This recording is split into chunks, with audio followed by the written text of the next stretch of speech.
Good afternoon. I'm Dr. Mark Andrew Holacek, Ukrainian-American philosopher and historian, author of over 70 published books, 5 on Ukraine.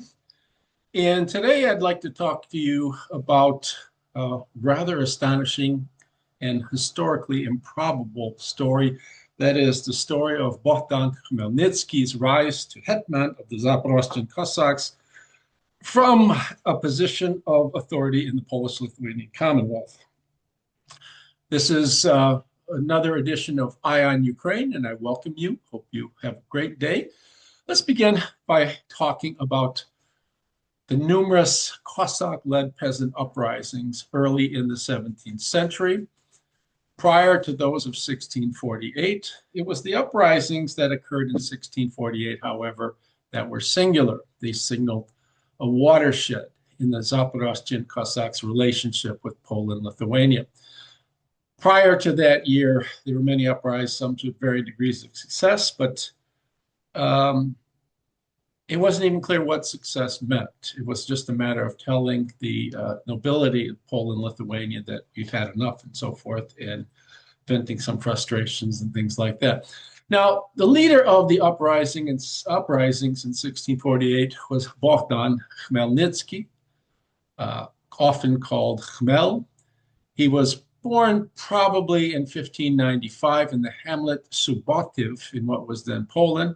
Subotiv was a small village, a small hamlet, I should say, near Chiherin, located to the west of the river Dnipro and just to the south of Cherkasy, today at the extreme southeast of the Ukrainian Oblast Cherkasy. His mother is said to have had Zaporozhian roots. His father, Mikhailo Khmelnytsky, was courtier to the great crown Hetman Stanislav Zaporozhian, and was subsequently courtier to the son-in-law of Zaporozhian, Jan Danilowitz. Danilowitz in 1597 would become the chief administrator, the starosta of Korsan and Chicherin. As starosta of the two principalities, Danilowitz appointed Mikhailo Khmelnytsky, Bohdan's father, as his deputy of Chicherin. Khmelnytsky was given as a reward a plot of land south of Chicherin, where he established Subotiv. Little is known of Bohdan Khmelnytsky's education. His primary education was likely in Ukrainian. His secondary education was certainly in Poland. It was Polish, and he probably studied at Lviv. He was fluent, we know, in Ukrainian, Polish, and Latin, where he would have been schooled by Polish authorities. Khmelnytsky fought in the Battle of Sakota, 1620.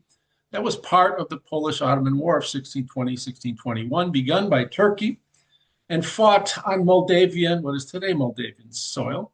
The Tatar-Ottoman forces numbered as many as 22,000 men. Polish Cossacks numbered as many as 9,000 men and 1,600 Cossack cavalry, all under the leadership of Hetmans Koniuszpolski and Zaporozhian.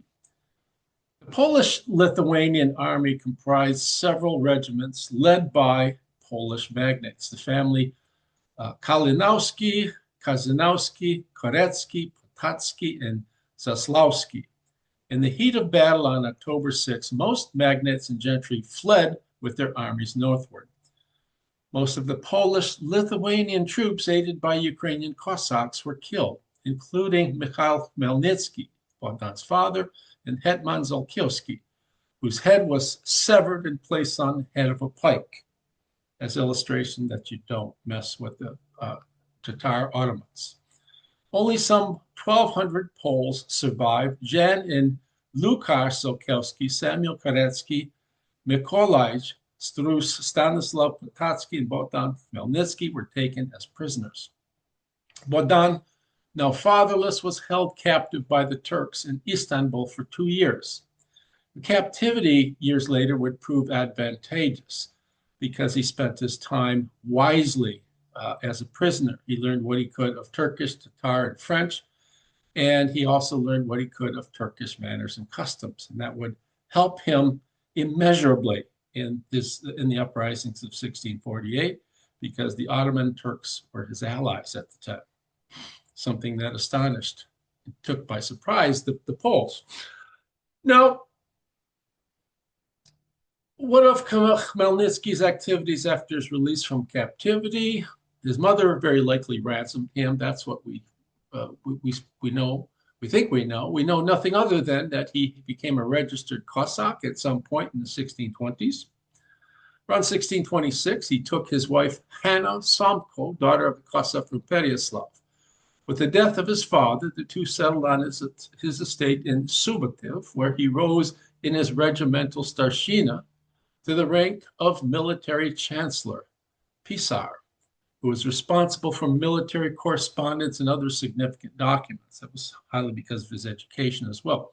We know that because his signature appears on a document of December 24, 1637, which marks the surrender of Cossacks to end an uprising near Borovitsia.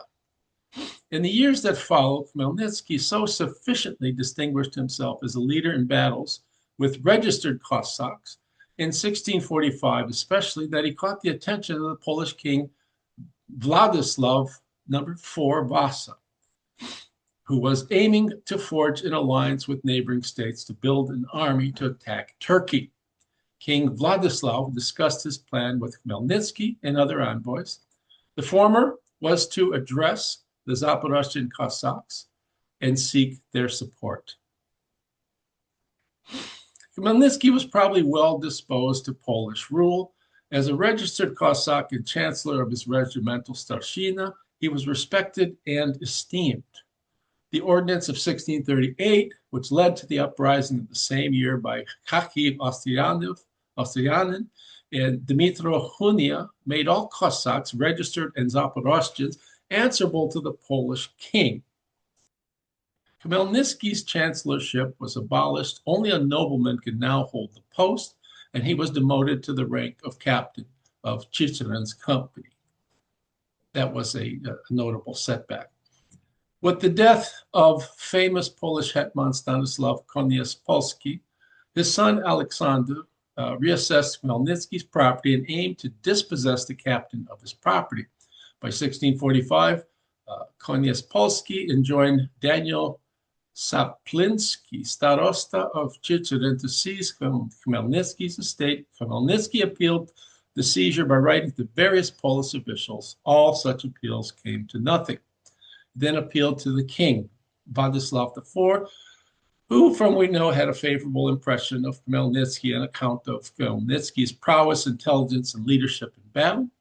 Khmelnytsky also been part of the delegation of Cossacks that met with the king in 1646 to discuss Vladislav IV's plans to attack the Crimean Khanate. Khmelnytsky was granted a regal charter that guaranteed his right to the land. The charter, however, was unavailing because the power of Polish nobility, Zlachta, were not partial to the political direction of the king and exceeded that of the king. The landowners of Chicherin, Alexander Konieczpolski, Grand Standard Bearer of the Crown, Stanislav Zolkiewski, Crown Hetman, and his son Jan Zolkiewski, Crown Flag Bearer, moved with the assistance of the Assistant Vice Regent of Chicherin, Daniel Saplinsky, to dispossess Khmelnytsky of his estate at Subotiv. On two occasions in 1647, Saplinsky stormed the estate, stole valuable items, and took with him Khmelnytsky's wife, Olena, and raised what he could raise. Saplinsky also located Khmelnytsky's young son and severely beat him at the marketplace in Chicherin. The boy was soon to die. In April 1647, Khmelnytsky was finally removed from his estate. He resettled at a relative's residence elsewhere in Chicherin. Now, Khmelnytsky appealed to Polish officials and even the king. The king was at this time nowise wont to involve himself in the matter and cross the powerful magnates. As I mentioned before, it's mostly the magnates who were running the Polish-Lithuanian Commonwealth and not the king. All right. So Khmelnytsky returned to his Cossack roots. He visited various regiments of the Cossacks. The visits aroused the suspicions of the Polish authorities, and Khmelnytsky was arrested. Konieczpolski issued a decree for Khmelnytsky's execution, But the colonel of the Chicherin Cossacks, Mikhailo Khrushchevsky, with the surety put forth by Chicherin officials, released Khmelnytsky. Nowhere else to go. Khmelnytsky was desperate and with many comrades traveled to the Zaporozhian Sikh at the end of December 1647. After the meeting with officials of the Sikh, Khmelnytsky was astonishingly elected their Hetman. Just what did Khmelnytsky say to win such a prominent position among the Cossacks? We don't know, but he certainly talked about the numerous abuses of the Polish magnates. And he very well inspired sedition through a plan, well organized, of a colossal uprising. That plan might have included discussion of inclusion of cavalry from the Crimean Tartars to offset the cavalry of the Polish king. That's the story of how a high-ranking Polish official who was born, he was of Ukrainian blood and not a nobleman, moved from a position of high authority in the Polish-Lithuanian Commonwealth to becoming the Hetman of the Zaporozhian Sikh, and who would lead several uprisings in 1648 that devastated the Polish-Lithuanian Commonwealth. My dog wants to come up. Come on, Jeff. And it's, I think, a very astonishing story. There's more to be said on this. There's more to be said about the battles that Khmelnytsky, the uprisings that he led. I think another very astonishing or very interesting story is when he was moving towards Warsaw, why he didn't complete the march and sack the city. It's interesting to think of what might have happened to European affairs had he done that, but he didn't. Anyways, I am Dr. Mark Andrew Holochek, and I say to you, TTFN. We will talk more on another episode of Eye on Ukraine. Hope you enjoyed it, and if you did, please share the video and like the video. Thank you.